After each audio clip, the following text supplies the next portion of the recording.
নমস্কাৰ আজি আমি ৰাম মন্দিৰৰ বিষয়ে 30টা গুৰুত্বপূৰ্ণ প্ৰশ্ন আলোচনা কৰা হ'ব আপোনালোকে মক টেষ্ট হিচাপত লৈ কিমানটা কাৰেক্ট কৰিব পাৰে কমেন্ট বক্সত কমেন্ট কৰি জনাব সো কোৱেশ্চন নম্বৰ 1 ত দিয়া আছে অযোধ্যা ৰাম মন্দিৰৰ আধাৰশিলা কোনে স্থাপন কৰিছিল আৰু ইয়াৰ অপচন 4টা দিয়া আছে আৰু ইয়াৰ এনসাৰটো হ'ল অপচন নম্বৰ ক হয় Narendra Modi next question number 2 দিয়া আছে কোন শৈলীত অযোধ্যাৰ ৰাম মন্দিৰ নিৰ্মাণ কৰা হৈছিল ইয়াৰ অপচন 4টা দিয়া আছে দ্ৰাবিড় শৈলী নগৰ শৈলী গথিক শৈলী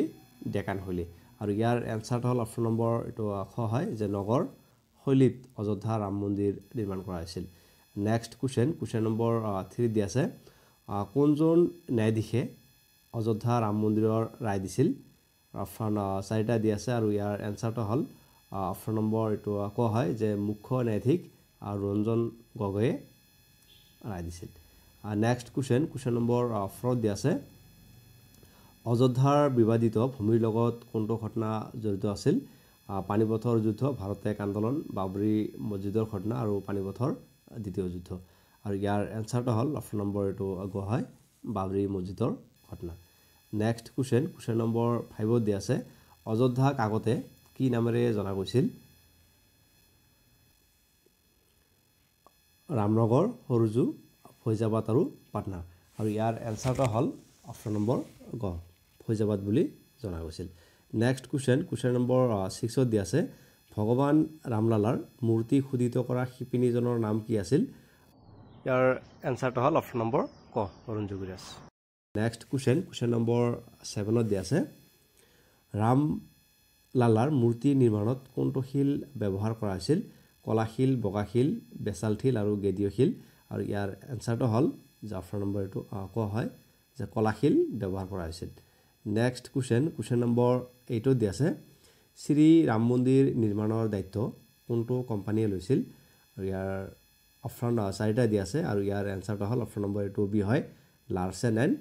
টাৰ্বো নেক্সট কোৱেশ্চন নম্বৰ 9 ত দিয়া আছে কোনখন নদীক অযোধ্যাৰ ইতিহাসৰ সাক্ষী বুলি গণ্য কৰা হয় যমুনা গংগা সৰজু আৰু গোদাবৰী আৰু ইয়াৰ এনসাৰটো হ'ল অপচন নম্বৰ এটো গ হয় সৰজু নদীক অযোধ্যাৰ ইতিহাসৰ সাক্ষী বুলি গণ্য কৰা হয় নেক্সট কোৱেশ্চন নম্বৰ 10 ত দিয়া আছে ৰাম মন্দিৰত ভূমি পূজন কেতিয়া কৰা হৈছিল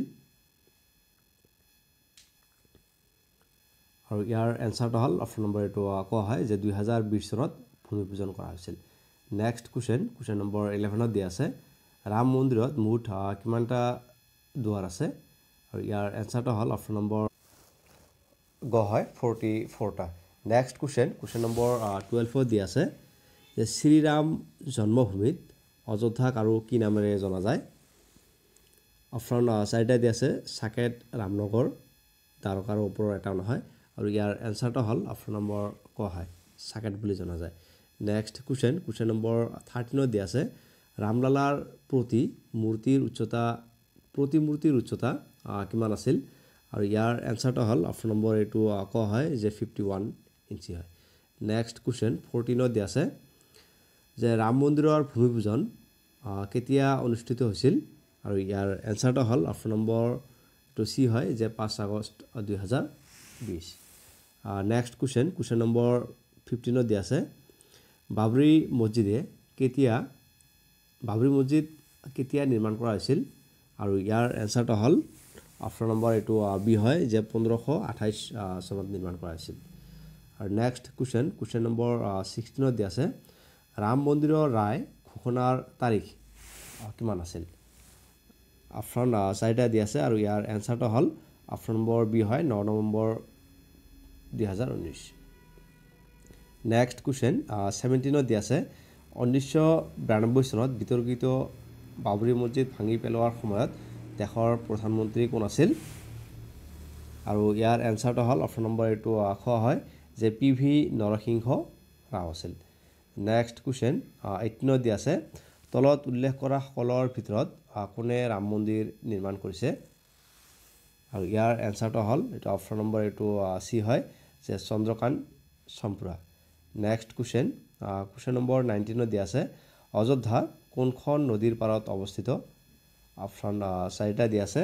আৰু ইয়াৰ এনসাৰটো হ'ল অপচন নম্বৰ এটো গ হয় যে অযোধ্যা সূৰ্য নদীৰ পাৰত অৱস্থিত। নেক্সট কুৱেশ্যন নম্বৰ 20 দিয়া আছে উত্তৰ প্ৰদেশৰ বৰ্তমানৰ মুখ্যমন্ত্ৰী কোন? ইয়াৰ এনচাৰটো অপশ্যন নম্বৰ এইটো গোৱা হয় যে Yogi Aditya Nath. Next question number 21 দিয়া আছে 2024 চনৰ 22 জানুৱাৰীত অযোধ্যাত জ্বলোৱা ধূপডালৰ দৈৰ্ঘ্য কিমান আছিল? আৰু ইয়াৰ এনচাৰটো হ'ল এইটো অপশ্যন চি হয় যে 108 ফুট আছিল। নেক্সট কুৱেশ্যন 22 দিয়া আছে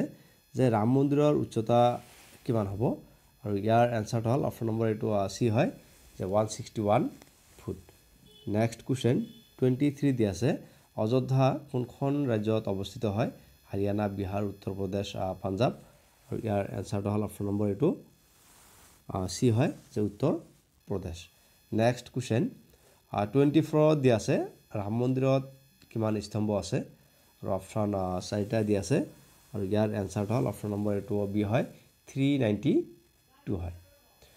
নেক্সট কুৱেশ্যন 25 দিয়া আছে অযোধ্যাৰ ৰাম মন্দিৰৰ বিবাদ প্ৰথমবাৰৰ বাবে কেতিয়া আদালতত উপনীত হৈছিল? আৰু অপশ্যন 4টা দিয়া আছে আৰু ইয়াৰ এনচাৰটো হ'ল অপশ্যন নম্বৰ এইটো বি হয় 1885। নেক্সট কুৱেশ্যন 26 দিয়া আছে উত্তৰ প্ৰদেশৰ বৰ্তমান ৰাজ্যপাল কোন আছিল? আৰু ইয়াৰ এনচাৰটো হ'ল অপশ্যন নম্বৰ এইটো গ হয় আনন্দীবেন পেটেল আছিল। আৰু নেক্সট কুৱেশ্যন 27 দিয়া আছে যে ৰাম মন্দিৰৰ দৈৰ্ঘ্য কিমান আছিল? আৰু ইয়াৰ এনচাৰটো হ'ল অপশ্যন নম্বৰ এইটো হয় যে 380 ফুট হয়। নেক্সট কুৱেশ্যন 28 দিয়া আছে অযোধ্যা ৰাম মন্দিৰৰ বিবাদ সমাধানৰ বাবে আদালতৰ যুঁজখন কিমান দিনলৈ চলিছিল? আৰু ইয়াৰ এনচাৰটো হ'ল অপশ্যন নম্বৰ এইটো বি হয় যে 134 ডেইজলৈকে চলিছিল। 29 যে 2019 চনত অযোধ্যা মন্দিৰ মছজিদৰ ৰায়দানত মছজিদৰ বাবে কিমান একৰ মাটি আবণ্টন দিয়াৰ সিদ্ধান্ত লৈছিল উচ্চতম ন্যায়ালয়ে? আৰু ইয়াৰ এনচাৰটো হ'ল এইটো অপশ্যন নম্বৰ এইটো বি হয় যে 5 একৰ মাটি। আৰু যিটো আমাৰ লাষ্ট কুৱেশ্যন আছিল 30 দিয়া আছিল 20 শতিকাৰ শেষৰ ফালে অযোধ্যাৰ ৰাম মন্দিৰৰ নিৰ্মাণৰ আন্দোলনৰ নেতৃত্ব কোনে দিছিল? আৰু ইয়াৰ অপশ্যন 4টা দিয়া আছে আৰু ইয়াৰ সঠিক এনচাৰটো আপোনালোকে কমেণ্ট বক্সত কমেণ্ট কৰি জনাব। Thank you very much for ৱাচিং। Thank U.